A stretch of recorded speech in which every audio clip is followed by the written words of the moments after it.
Hi, and welcome to another episode of my podcast. This is Lisa Beyer, and I'm your host. So, I am recording a solo episode today on a very important topic that I have covered in the past. And because it was one of the most popular episodes that I've done to date, I wanted to revisit it. And for a good reason, because the topic of burnout has become more popular, sadly, than over the past 6 months when I first actually started experiencing burnout. So I'm just going to read you some of the recent headlines. Why women are more burned out than men. Study, women reporting higher rates of workplace burnout than ever. 42% of women say they have consistently felt burned out at work in 2021. A perfect storm, women more likely to experience burnout in the workplace due to gender expectations. More women are burning out at work, and that's a problem. Women are burned out, men, do your part. That's from CNN. So, what is happening here, and what seems like things should be getting under control are getting worse. And I just wanted to, kind of recap and revisit my story. After 20 years of being an entrepreneur and an agency owner, I reached a point of burnout earlier this year. And I'm just going to call it near fatal because I did have glimpses of suicidal thoughts. I wouldn't consider myself suicidal, and neither at my therapist didn't either. I also had this acute level of awareness that I was falling into a black hole. So I think that is possibly what made me in a safer zone than maybe somebody else that doesn't have an acute level of awareness, where it could become even more dangerous and fatal. So what led up to my burnout, I'll just share that again. So I had a series of life events over a 12 to 18 month period. And there's actually a quiz you can take. Are you suffering from burnout? And in that quiz, I realized how very positive events and also very negative events can cause burnout. So it can be a combination, or it could be, mostly negative, or it could be mostly positive. And so positive things would be somebody getting married, an engagement, or a loss of somebody moving to college from your household. So that's a very positive thing, but then you also feel the sense of loss. It could be, selling your house or making a large purchase, whether it's a boat or a house or a car. So all of these things happening individually may be fine and manageable, but when these things start happening month after month, examples of negative ones would be, a loss of a spouse, or a close family member, or a close friend, or even moving could be considered a loss. You live somewhere for 20 years, and now all of a sudden you're packing up memorabilia and things and giving things away and letting go. And all of that can add up. A divorce is also another example of something that is a big trigger for the pandemic has burned out men and women alike. So the pandemic, everybody experienced, and then we've all experienced whatever life events came our way over the past 12 to 18 months. So me personally, I experienced a blend of, blended family challenges, addiction issues, moving. We sold our house. We bought a new house. We renovated, which I love it. It's amazing, but it was very stressful. Kids going off to college, kids getting engaged, large purchases such as we bought a boat, which we've been dreaming of doing forever, having the best year ever. My husband and I both own our own business, and we literally the best years ever in business. But all of that combined causes a huge amount of stress, because some of these things that were happening, we brought on ourselves. We chose to sell our house. We chose to buy a new house. We chose to buy something that needed to be renovated.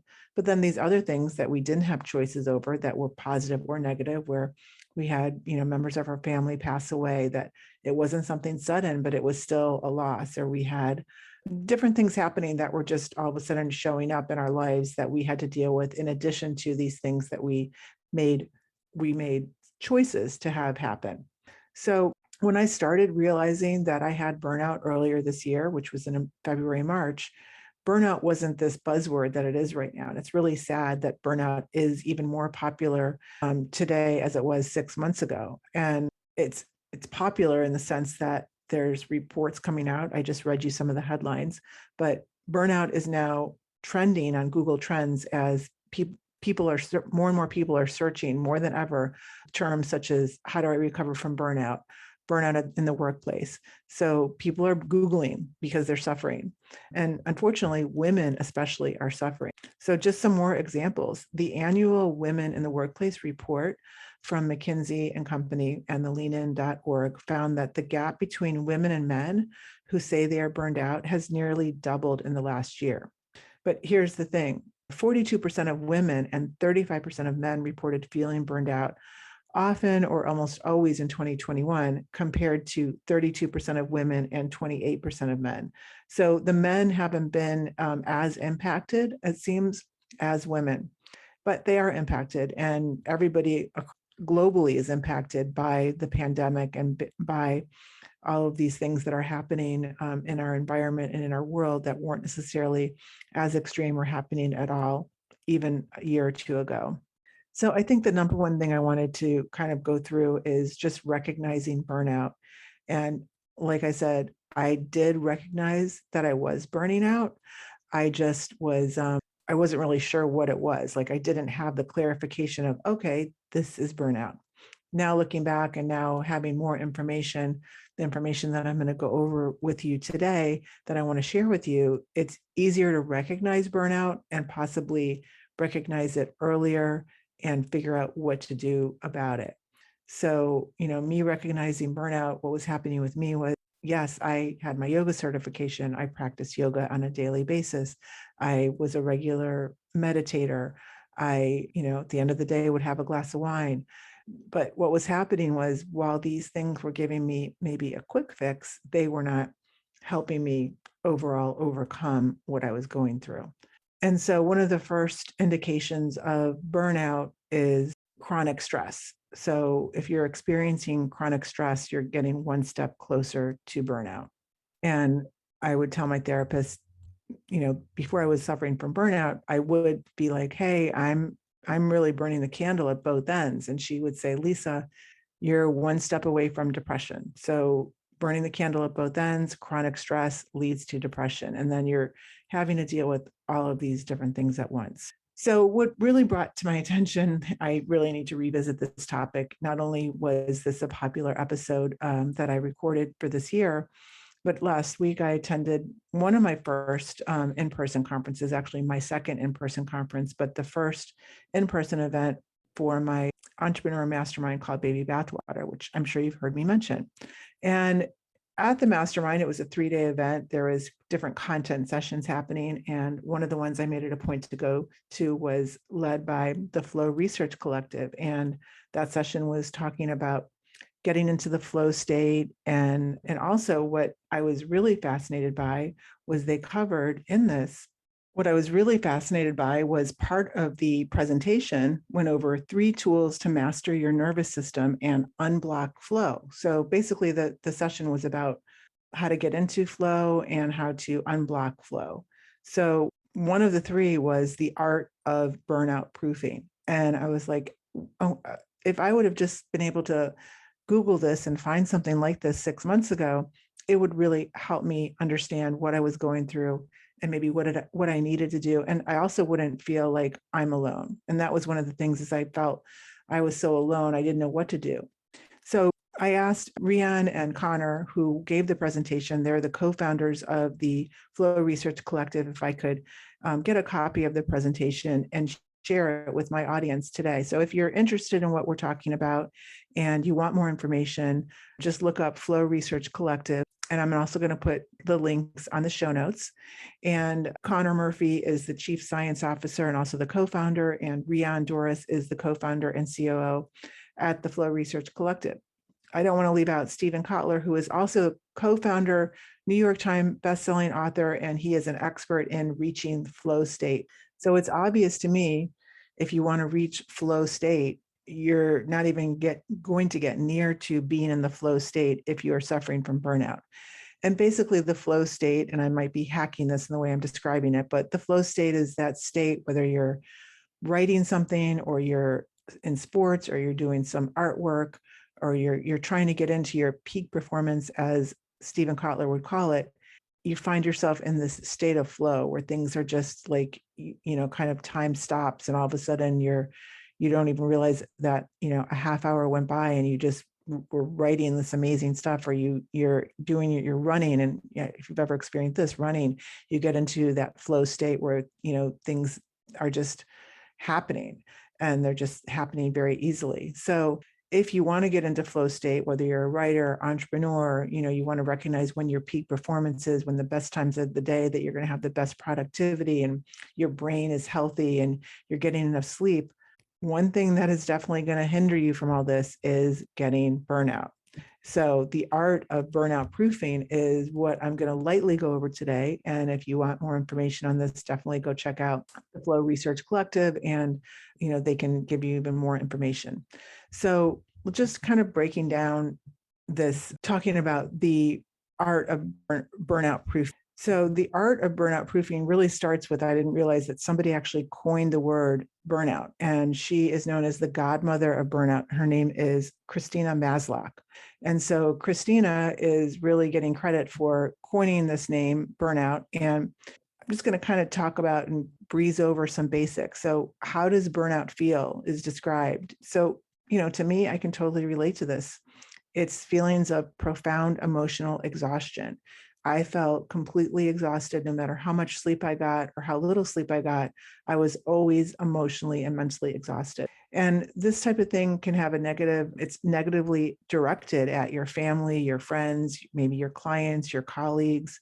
If you're a business owner, it's something that you really need to pay attention to. If you're, a leader in an organization, and doesn't matter if you're the owner, you're still owning your team, you need to be aware of misdirected negativity. So also you're feeling you're feeling like your professional competence is at an all-time low.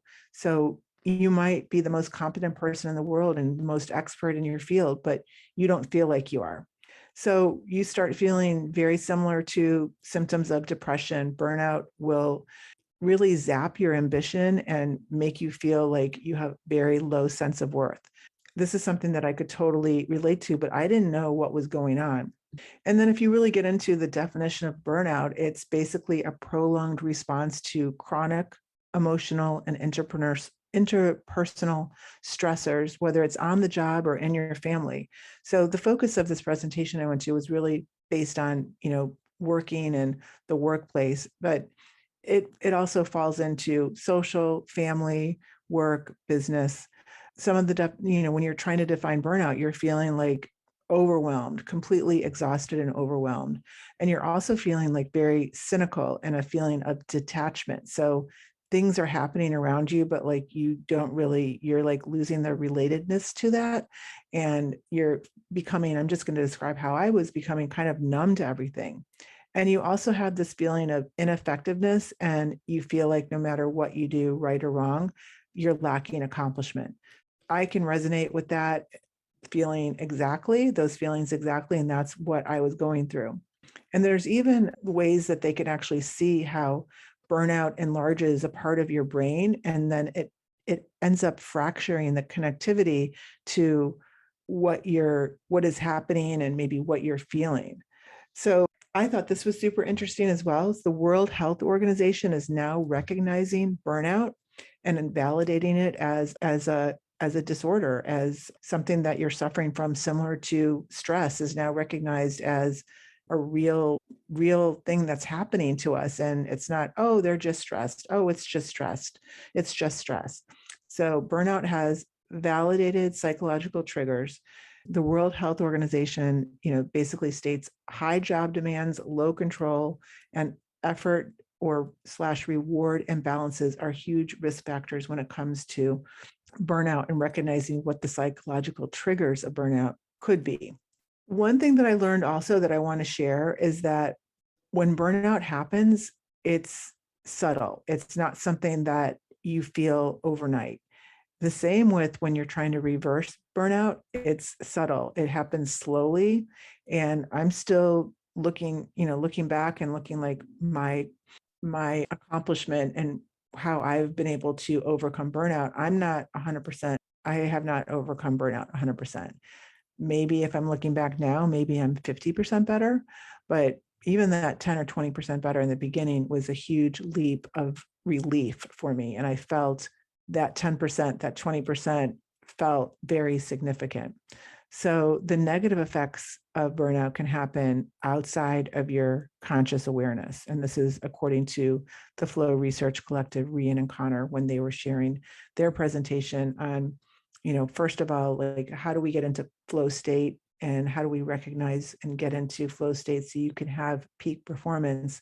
But one of the ways to get there is burnout, making sure that you're like proofing yourself against burnout. So looking at some other factors, the accumulation of hundreds or thousands of any tiny disappointments, each one hardly noticeable on its own, this is what is really adding up to burnout. So it's those 1,000 little things that are really adding up to burnout. And I can attest for that firsthand. So some of them were big things, but some of them were really minor, but each one just cut into me. So looking at those little unnoticeable and disappointments and also the noticeable ones. And then we went over what I'm going to share with you, the burnout triggers. And I just wish I knew this. I wish I knew some of this when I was going through these stages. So the causes of burnout can be workload, control, reward, community, fairness, and values. So those things, and this is based on a work-life survey, can possibly cause emotional exhaustion, cynicism, and lack of personal accomplishment. The consequences of burnout are, you hate your job, you hate your work, you hate what you're doing, you hate your business. Another consequence can be just basically like, you're organizing your life and life management. And then looking at how are you going to overcome this and how are you going to turn this around, right? So looking at the causes of burnout and then what exactly is burnout and what are some of the consequences of burnout. And I just felt like when we were going over this, I could totally relate. So the 6 burnout triggers, according to Maslow, who is the godmother of coming up with the term burnout. So lack of control. You just feel like no matter what you're doing, you're just on this hamster wheel and just going nowhere fast. And you're just, everything seems like it's more out of control than it actually is. And then there's the work overload. And this I think is also a buzzword. People are on work overload and they don't know how to overcome it. So they just keep working to try to get ahead. And it's really the same as the hamster wheel. You're on this hamster wheel of working and working and working, and you're really not getting anywhere. So another trigger for burnout is they're labeling this as unfairness. And so this could be in an example of maybe you work for a family business, or maybe this is something happening in your family and somebody is always getting, depending on the situation, favorited for reasons that don't make sense at all. Or maybe you're just feeling this feeling of unfairness. And maybe this is something that is triggering you to have this snowball effect and start pushing you on this journey of burnout, which you don't want to go on. And then there's values conflict is another trigger, insufficient reward. So this could be an example for me. Like I just felt like client calls when I was on some of my client calls, it was just so exhausting. And no matter how hard I tried and no matter what my team did and no matter what I did at home, like nothing was ever good enough. And so I was just not feeling like accomplished. And another trigger for burnout is called breakdown of community. So this could be, depending on scenarios. For me, I felt like my daughter had gone off to college, our other kids were out of the house. It was just my husband and I, and most of our friends and family didn't live in the Orlando, Central Florida area. So I just felt super alone, and I felt like I really didn't have any outlet. I didn't have any friends that I could see in person. And that also was triggered by the pandemic and having such a long period of time without being able to see people in person and share the good, the bad, and the ugly with your friends and with your community. So those are the 6 triggers of burnout that I really wanted to go over. And I feel like it was super helpful for me to hear what those triggers are to help me be aware of me maybe falling back into the burnout stage. And I just wanted to share with you some of the ways that the top 20 active recovery protocols that the Flow Research Collective shared. These are things to do to get yourself into a state of avoiding stress or overcoming stress which will hopefully help you to avoid getting into a state of chronic stress, which could also then lead to burnout, and basically burnout proofing yourself so that you could be able to access flow state and access joy and connect with happiness and not be in this basically in kind of a state of being crippled by your state of burnout. So some of these are the top 20 active recovery protocols put out by the Flow Research Collective. So cold showers, I personally don't like cold showers, but I can see how that would be something that will kind of like snap you out of maybe a state of stress. Ice baths, cryotherapy. I haven't tried that yet, but I'm really dying to. Saunas. So I have started going to a place called Hot Works, and I do yoga, hot yoga, and an infrared sauna. And it is an amazing detox and is really helping me as I'm trying to recover from my burnout.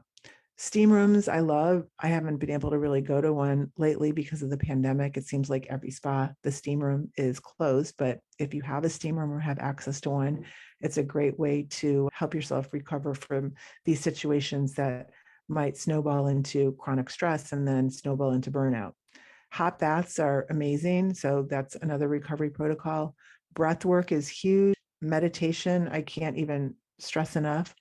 Flotation tanks, I haven't tried that, but let me know if you have. And then immersing yourself in nature. So I've found that going on quick walks, whether it's 5, 10, 30 minutes through bike trails that are right in my neighborhood or on the beach, or are very helpful in kind of shifting me back into a better state of mind. Exercise, massage.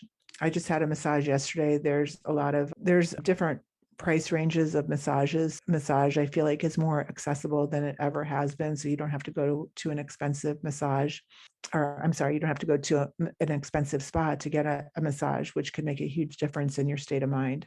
Sleep is huge. I also went to a session by Dr. Michael Bruce. He is known as the sleep doctor, and he's a New York Times bestselling author. I highly recommend looking him up. And that was at the Baby Bathwater Conference. And it was a whole session about how to get the most out of your sleep and how to understand like what chronotype you are, so that you know the best time to go to sleep and the best time to wake up and the best ways to get the best night's sleep. Yoga is also huge. Myofascial release, stretching, just having fun, aimless play. Like it could be just like running around and just like throwing a football with your family or with your friends. Next is a pressure weighted blanket. So I basically like attached to my weighted blanket when I was going through my worst stages of burnout. So if you don't have a weighted blanket, it really does give immediate relief. Belly laughing is another. If you've tried Kundalini yoga, there's a great teacher that's on glow.com. And I can't remember her name right now, but I'll put it in the show notes. And she has a whole series of Kundalini yoga where she incorporates belly laughing into her practice. And then last but not least, yoga nidra. So that yoga nidra is a type of yoga that helps promote like a healthier type of sleep. So definitely look into that. And I hope you've gotten something out of everything that I've talked about. And I wanted to bring this back as a topic because it's back in the news. And, men and women are both suffering, women even worse for many reasons. And we just really need to try to do what we need to do to get ahead of this and don't let this take us over. So if you have any ideas or any input on burnout, I'm coining this the Burnout Diaries, and I'll probably bring it back as the topic and take it on from a different angle, possibly the angle of sleep, because that is a big part of our being mentally healthy, emotionally healthy, spiritually healthy, and also physically healthy. So sleep is probably one of the most critical tools that you can use to combat burnout and chronic stress and physical, whether it's disease or disorders or any type of sickness. So if I had to say and sum up, like what's the most important thing right now that I'm doing to keep myself mentally healthy, in a state of flow, in a positive state, or take myself out of a negative state, is to make sure that I'm getting quality sleep. And I'll just leave it on that. How do I track my sleep? So I use a Fitbit.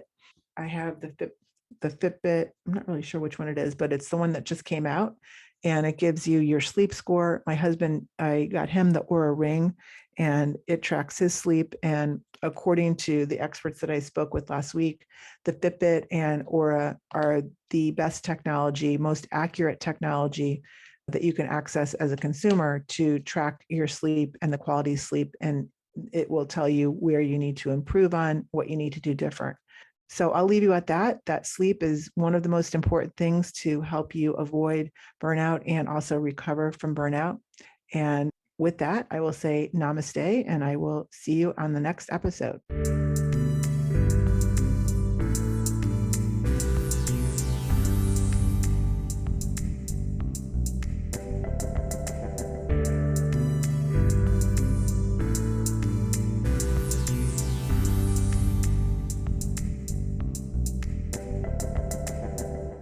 Thank you for listening to this episode of Social PR Secrets. If you like what you heard, check out the book on Amazon or follow our blog at socialprsecrets.com. This episode was sponsored by The Buyer Group, a social PR agency striving to keep our balance in the digital world, practicing public relations, social media, and search marketing, while occasionally drinking a glass of wine or two for the best creativity and thank you all for tuning in. If you would like to get a free chapter of Social PR Secrets, go to socialprsecrets.com/free.